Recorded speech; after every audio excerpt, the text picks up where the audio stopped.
Okay, so C3, AQA, the periodic table, part of C3.1, or in fact the entire unit of C3.1. So no doubt you'll have heard of and will have used the periodic table of today, but you need to know about that periodic table, the old periodic table, and in fact the even older periodic table, which we would once have used as the standard, we would once have looked at as the modern day. So, John Newlands, in fact, created a very old periodic table in which he organised all the elements known to the world by their atomic weight. Why was this? Because there was no proton at the time. Well, there was, but no one had discovered it. Or neutrons, or electrons, none of that. All we knew is the weight, the basic weight of these atoms, these elements, these different elements. And we couldn't even measure that to a certain accuracy. If you go back to that table, the old periodic table, some of the weights are not even remotely accurate. Some of them are, however, quite close. So what did this show us? Well, at the time, if you looked at that table, quite often every eighth element would have similar chemical properties. Actually, the group 1 metals, which I will come on to shortly, were in fact outlined in the correct order in this periodic table. You had lithium, sodium and potassium in a row, every 8 elements, and they actually, of course, are all in the same group. Why did this table not work? Why was it not accepted? Because there simply wasn't enough organisation. Some of the elements were grouped together, so of course it was never going to work completely, was it, if you grouped certain elements together. Even I can't say quite why you did that, but there you go, that's one reason it didn't work. And of course the other thing is that, quite simply, what I just said about the rule of 8 octaves, not 8 octaves, the rule of octaves, every 8th element, didn't actually hold true for the whole thing. Really, some elements were 8 apart and actually had nothing to do with each other whatsoever, so it was quite clear this periodic table was not perfect. So there you go. Now, Dmitri Mendeleev created the older version of what we use today, the proper periodic table. Now, at the time, he only had access to the information that John Newlands did, exactly the same sort of thing, just atomic weight and the names of certain elements, right? So how did he do it differently? Well, he did it quite similarly to Newlands in the sense that he did organise by atomic weight, but he also grouped certain elements together in columns according to their reactivity and behaviour. How the atoms, and the elements rather, behaved, what they did, the properties of them, their density, their melting points, boiling points, that sort of thing. Now, he actually ended up leaving gaps in his own periodic table. The critics of Mendeleev at the time simply couldn't understand this, for obvious reasons. There was this great big table he was claiming that would, organise all the elements of our world into a, very easily understandable and easy to read way. But there were gaps in it. No one could understand this. Mendeleev claimed at the time that these gaps were there because they would eventually be filled by elements yet to be discovered. Now, at the time, you can imagine, no one believed him, or very few people believed him, because that's quite a out there statement. That's very ambitious indeed if you're saying you can predict the discovery of elements to such a fine degree. As it turns out, however, Mendeleev was right, because of course if he'd filled in these gaps by moving elements behind, he would have broken his group rule. Despite the fact that all the elements may still have been ordered by their weight, they may no longer have been grouped correctly in their reactivity, and their melting points, boiling points, all these sort of things. This could also be true the other way around. So the fact is, he couldn't have organised it as he did so very, precisely at the time, unless he left gaps. So there's that as well, but the main reason he did it is because he thought, he was positive that these elements, there were simply gaps because they hadn't been discovered yet. So there you go.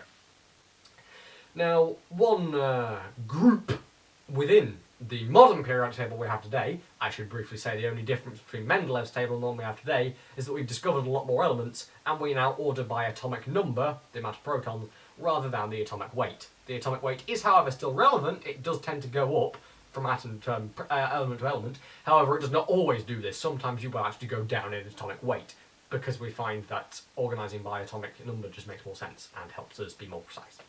So there you go. Group 1. The alkali metals. So, as I say, it's pretty obvious, they're metals. Some common trends you'll need to know is that the further down in the metals section, that is, the further down to the bottom left you go, the more reactive you get. And the opposite holds true for the non-metals. In the top right hand of the table, the further up to the top right you go, the more reactive you get. With the exception of group 0 or group 8. The noble gases, which are in fact incredibly unreactive because they all have full outer shells, so there's no reason for them to react. So there you go. Now, moving on to the group 1 metals, some common trends. They are very soft, so they can easily be cut with a knife. They oxidise extremely quickly, they are incredibly reactive, and as I say, the further down the table you go, the more reactive they get. That is essentially all you need to know. Oh, yes, and the more reactive you get, the further down you go, the lower the melting point and the lower the boiling point get. That much actually holds true for somewhat for the halogens, which we will come on to quite shortly. So, what you do need to know reactions-wise with the group 1 metals is why that trend holds true. Why is it that the elements further down the table react quicker and more violently, more explosively often than the ones further up? Well, this is actually pretty simple. This is the shielding effect. So, as you can imagine, the reason that these elements are further down the table is because they have more protons, more electrons. Simple as that. They are bigger atoms. Now, what this means is that, of course, group 1 means that all the metals in group 1, all these elements in group 1, have one electron, only one, on the outer shell. This itself is one of the reasons which group 1 is, of course, far more reactive than, for example, group 2, because it's far quicker and far easier to lose one electron than it is to lose two, because there's only one to lose. That's just common sense. Now, the reason that, what I said before holds true within the group itself, more reactive the further down you go, is because as you make these atoms, these elements, their atoms bigger, more electrons, more protons, that one electron on the outer shell is going to be further away from the nucleus. Let's say, for example, the nucleus is my heart. As the electron gets further and further away from my heart, I am less and less attracted to it, simply because it's further away, but mainly because of the shielding effect. This is the main thing you need to know about.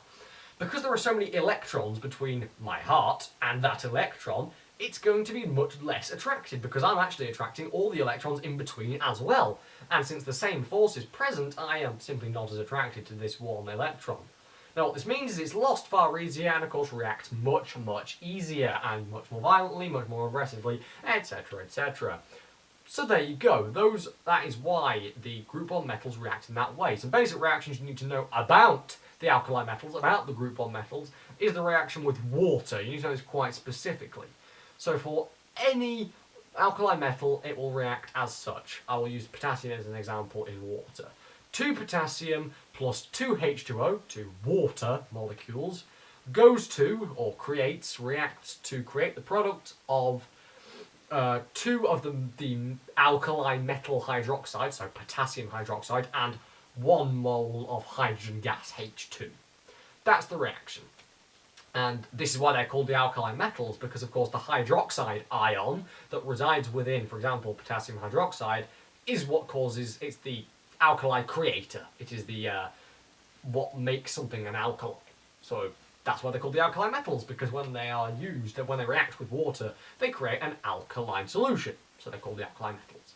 You also need to know that the group 1 metals, the alkali metals, will react in the air, with the oxygen in the air, and will tarnish extremely quickly. It's not rust. Rust specifically means iron oxide, but they will tarnish very quickly and go from shiny to dull almost instantly with the more reactive elements. So there you go, that's the group 1 metals. Now we go on to the group 7 non-metals, the halogens. These are in many ways the absolute opposite of what I've just been talking about, as I will soon describe. Some properties we've got to talk about here. These are, as I say, non-metals, so everything that comes with that is true here. As well as that, reactivity is the exact opposite. The further up to the top right you go in the periodic table, the more reactive you get, as opposed to the bottom left. The exact opposite. I'll talk about why this is in a second. As well as this, the melting points and boiling points are also reversed. Just as with that reactivity, the further up you go instead of the further down, the further up right you go, the closer towards fluorine you go, the lower the melting points and boiling points get. These diatomic molecules, the halogens, are also it is very much the case with them that different halogens are in different states of matter at the same temperature, at room temperature.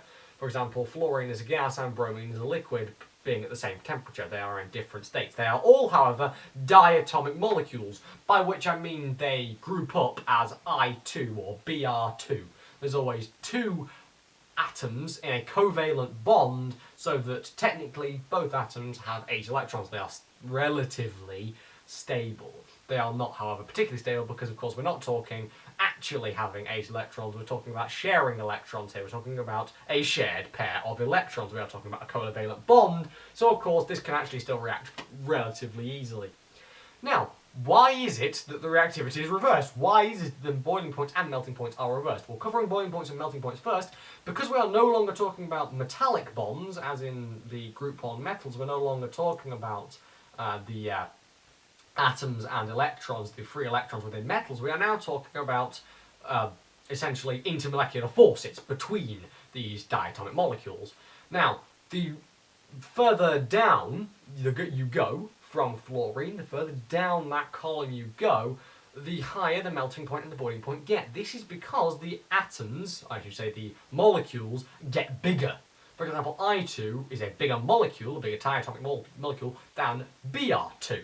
Now what this means is that when one I2 finds another I2, the intermolecular forces between those two is going to be stronger than if a Br2 finds another Br2. This is simply because they are larger. That's all you need to really say. As for reactivity, we're no longer talking about losing an electron, we're talking about gaining an electron. So whilst the shielding effect is still present, the exact opposite is true. Obviously with something like fluorine, when we're only looking to gain the 1 electron to fill our outer shell, it's going to be a lot easier for fluorine to gain 1 electron than, for example, iodine, as there are far less electrons. So for example, if I've got my outer shell around my heart again here, we have 7 electrons on that outer shell, I only need 1. It's pretty easy for another electron to just pop on and I've got 8, right? However, if we're something like iodine and our outer shell's all the way out here, and it's got 7 electrons on it, it's going to be actually quite a lot harder for another electron to jam itself onto the end because it's further away. So the same effect, the exact same effect is true, except in essentially reverse. But the shielding effect is still present here and it still means exactly the same thing. Reactions you need to know with the halogens are about metal halides and displacement reactions. So you need to know that with the group 1 metals, for example, metal halides are formed when you react halogens with group 1 metals. For example, something like bromine and potassium, if you react them you will get potassium bromide. This is a metal halide, halogen forming the word halide when it becomes an ion. That holds true for all halogens. Now, displacement reactions, I've no doubt you'll come across before, that is simply the case where one element replaces another in a compound because it is more reactive. Exactly the same holds true here, except in this case we're talking about, for example, a metal halide and another halogen. If we have potassium bromide and then we introduce chlorine, then it's going to become potassium chloride with bromine. This is simply because the chlorine is more reactive than the bromine within that compound, so it replaces it and kicks the bromine out. Goodbye, cheerio, good day, sir. That is how it works. That is a displacement reaction purely because of the reactiveness of these different elements. So there you go. Now we move on to group 1 metals and transition metals. I've already talked about group 1 metals, but you now need to know what the transition metals are and some differences between them and the group 1 metals. So, in the periodic table, there is a large gap between group 2 and group 3, between which lies a bed of transition metals. These are called transition metals because they are in between group 2 and group 3. The properties of the transition metals, I should say, are quite different from the group 1 metals for several reasons I will discuss in a second, electrons, etc, etc. So here are some of the differences in properties. Group 1 metals, as I said before, quite soft, easy to cut, unlike the transition metals, which are generally quite hard, quite difficult to cut, and also have much higher melting and boiling points, whereas, as I say, the group 1 metals, much lower generally, melting point and boiling points.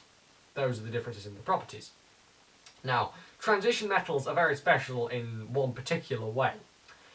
With the, for example, group 1 metals, they are only ever going to give away that 1 electron, because after they do, they get a full outer shell and they are in happy times. They're saying, happy days, happy days. It's, good, it's a good time for them, because they've got 8 on their outer shell. They're happy with that. It's a full outer shell.